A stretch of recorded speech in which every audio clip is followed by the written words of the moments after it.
Hello दोस्तों, मैं शिवानी और आप सभी का स्वागत है बालाशिवी एजुकेशन में। तो दोस्तों, आज की वीडियो उन स्टूडेंट्स के लिए बहुत ज़्यादा मोस्ट इम्पॉर्टेंट होने वाली है जिनका भी एसएससी सीएचएसएल का एग्ज़ाम पोस्टपोन हो गया है या फिर वो न्यू आने वाली वैकेंसी की प्रिपरेशन अभी से स्टार्ट कर रहे हैं।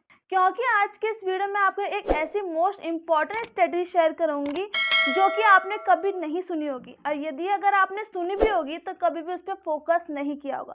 इस स्ट्रेटजी के बदौलत आप अपने स्टडी के तरीके को बहुत इजी कर पाओगे और आपके मार्क्स ऑटोमेटिकली इंक्रीज हो जाएंगे उन स्टूडेंट्स के मुकाबले जिनका एग्जाम पहले ही हो गया है। और एग्जाम को क्रैक करने के लिए हमें यही चाहिए होता है। तो जिन भी स्टूडेंट्स के एग्जाम पोस्टपोन हो गए तो उसका मतलब ये नहीं है कि आपको अपनी स्टडी को स्टार्टिंग से स्टार्ट करना पड़ेगा, बल्कि आपको यहाँ पर एक ऐसी मास्टर स्ट्रेटजी लगानी पड़ेगी जिससे कि आप अपने मार्क्स को हाई कर पाएँ। तो जिस डेट से आपके एसएससी सीएचएसएल के एग्जाम हुए हैं तो वो बहुत ही डेज में और सारे शिफ्ट में बहुत ही प्रॉपर तरीके से आपके एग्जाम चल रहे थे। तो आपको उन सारे डेज का शिफ्ट वाइज एनालिसिस करना है, वो भी एक अच्छे यूट्यूब चैनल से। यहाँ पर सबसे इम्पोर्टेंट पॉइंट कि आपको सिर्फ उन ही यूट्यूब चैनल के एनालिसिस देखनी है जो सिर्फ और सिर्फ रियल एनालिसिस ही करवाते हो, जो बिल्कुल भी फेक ना करवाते हो।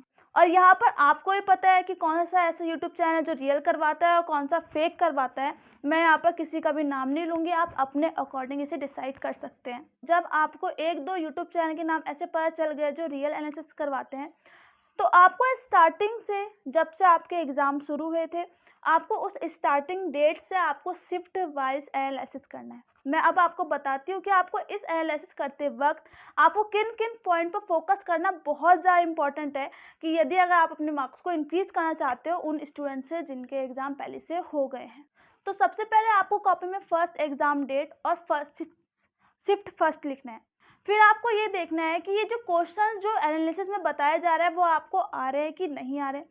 सेकंड, आपको उस एग्ज़ाम का लेवल टफ लग रहा है कि नहीं लग रहा। थर्ड और इम्पॉर्टेंट कि आप उस क्वेश्चन को कितनी जल्दी सॉल्व कर पा रहे हो। फोर्थ और इम्पॉर्टेंट, आपको ये देखना है जो भी वहाँ पर फैकल्टी जो क्वेश्चन का सोल्यूशन करवा रहा है, आप क्या उस क्वेश्चन को उससे कम टाइम में सॉल्व कर रहे हो कि नहीं कर रहे हो। अगर आपसे क्वेश्चन सॉल्व नहीं हो रहा है, उसके मेथड को भी कॉपी कर सकते हो जिससे कि आप अपने क्वेश्चंस को जल्दी जल्दी सॉल्व कर सकें। फिफ्थ पॉइंट जो सबसे इम्पॉर्टेंट है कि आपको उस टाइप के सारे क्वेश्चंस याद होने चाहिए, क्योंकि सेम प्रीवियस ईयर में भी जब एग्ज़ाम पोस्टपोन हुए थे तो ये देखा गया था कि सेम टू सेम पेपर का लेवल ऐसी था जैसे पहले था। इस बार भी ये चांसेस हैं कि पेपर बिल्कुल भी चेंज ना हो, तो आपको वैसे ही पेपर का पैटर्न को फॉलो करना है। तो आपको इन सारे date wise shift wise analysis को कॉपी में नोट करना है और साथ ही साथ आपको इनको याद करना है, इन सारे टाइप्स को याद करना, और साथ ही साथ आपको इन टाइम में जो बचे हुए टाइम है उन टाइम में आपको अपनी स्पीड को बहुत ज़्यादा तेज करना है कि आप इन क्वेश्चंस को और कैसे फास्ट तरीके से कर पाते हो। तो अगर आपने इस स्ट्रेटेजी को अप्लाई कर लिया तो यकीन मानिए आपके मार्क्स इतने ज़्यादा हाई हो जाएंगे।